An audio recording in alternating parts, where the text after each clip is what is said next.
Damn, Kyle, you going off. Hold on.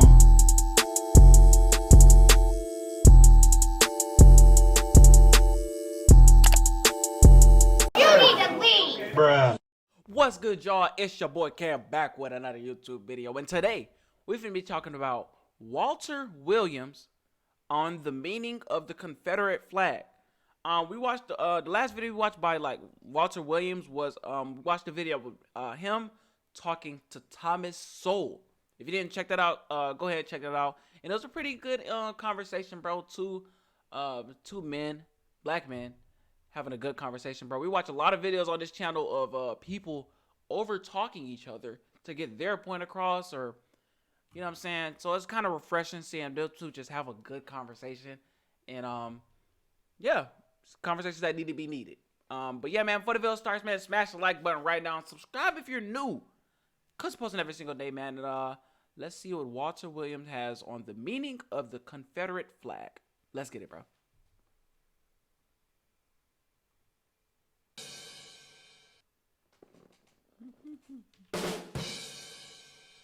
Another text for you, Dr. Williams.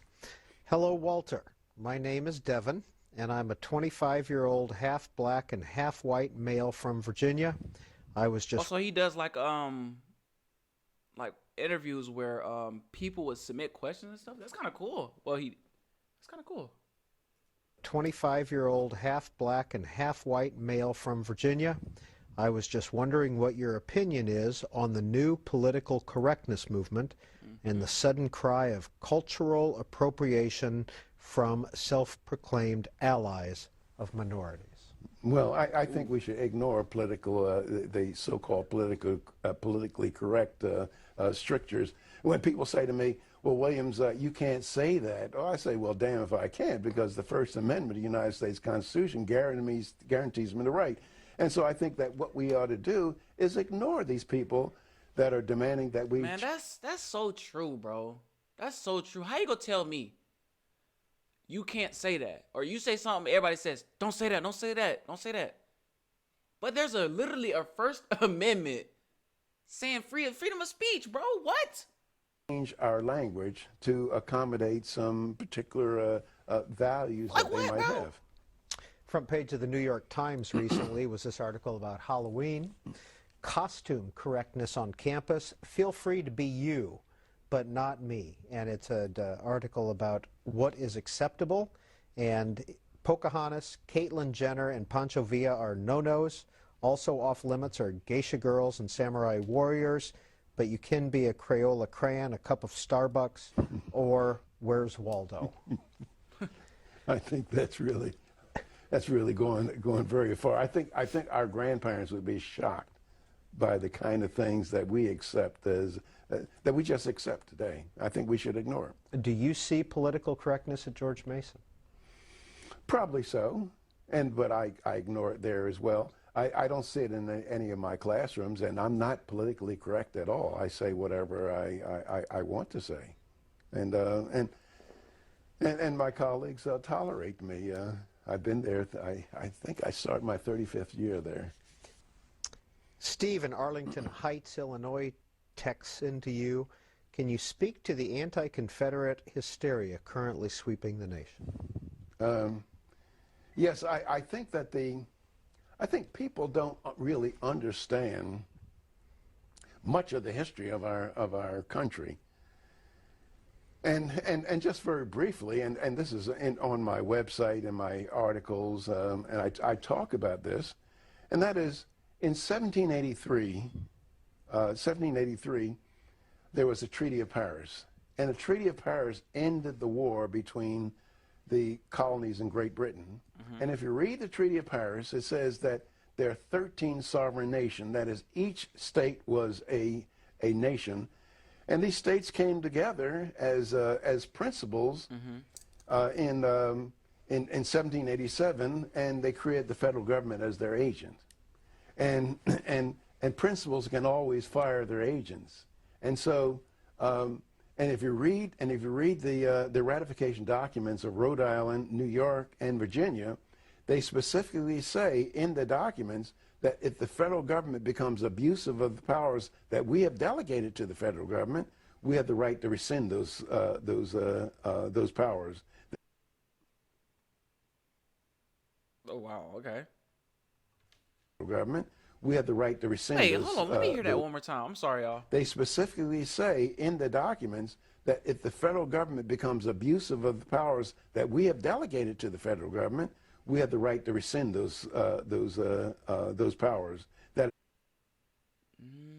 we have the right to secede, and so most Americans do not understand the they think that the war was solely to end slavery, but the war was for much more than that. Oh, wow. And so, but however, the winners of any war write its history, and so the Confederacy has just they've gotten really a bad name, and I think that I think that that's true. The winners of any war write history. They can write any narrative they want.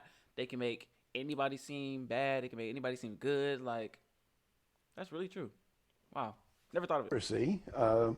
Has just, they've gotten really a bad name. Yeah. And I think that I think that this anti-Confederacy movement is just maybe one more step towards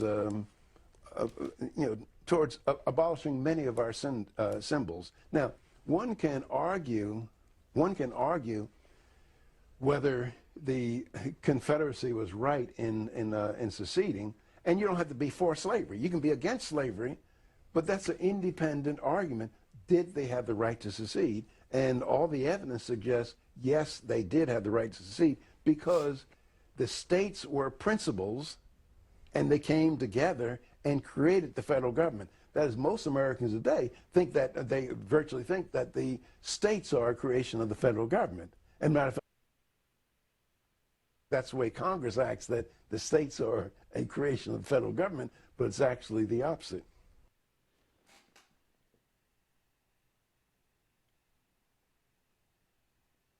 Oh my gosh. Because the states were principals, Yeah. and they came together and created the federal government. That is, most Americans today think that they virtually think that the states are a creation of the federal government. And matter of fact, that's the way Congress acts. Wow. Oh, it took a little minute to process, bro. Don't get mad at me, please. The states are a creation of the federal government, but it's actually the opposite. Wow. We think the states are a creation of the federal. Most Americans today think that they virtually think that the states are a creation of the federal government. And Wow. in fact, that's the way Congress acts, that the states are a creation of the federal government, but it's actually the opposite. Wow. Y'all, I didn't know this, bro. I didn't know this.